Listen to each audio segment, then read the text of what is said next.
Assalamualaikum warahmatullahi wabarakatuh.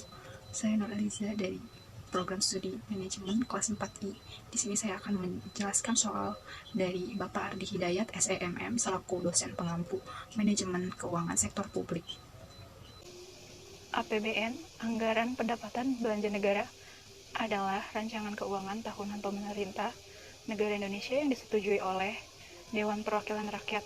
Proses terbentuknya APBN dimulai dari tahap perancangan RAPBN oleh pemerintah di Indonesia dari Januari hingga Maret.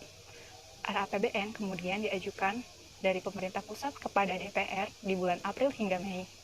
Setelah itu, DPR meninjau rancangan tersebut dari bulan Juli hingga Agustus. Lembaga yang terlibat dalam penyusunan APBN antara lain, yang pertama itu ada Presiden selaku Kepala Negara, selanjutnya ada Menteri Keuangan, Panitia Anggaran, DPR, serta lembaga teknis terkait. Yang kedua itu, perbedaan antara APBN masa Orde Baru dengan APBN masa otonomi daerah. APBN pada masa Orde Baru, penerimaan dalam APBN terdiri dari penerimaan dalam negeri dan penerimaan bangunan. APBN dalam masa otonomi daerah berskala regional di tingkat provinsi, kabupaten, atau kota. Kebijakan anggaran yang baik untuk negara Indonesia saat ini yaitu kebijakan belanja negara yang seimbang. Mengapa demikian?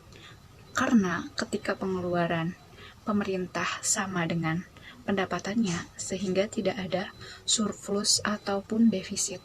Yang keempat, karena hakikatnya pajak merupakan bagian hak dan kewajiban sebagai warga negara Indonesia.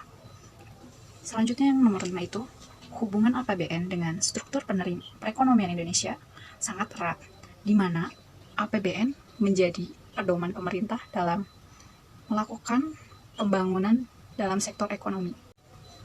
Yang keenam, APBN bagian dari kebijakan anggaran disusun atas dasar perkiraan, penerimaan, dan tabungan pemerintah, serta penerimaan bangunan.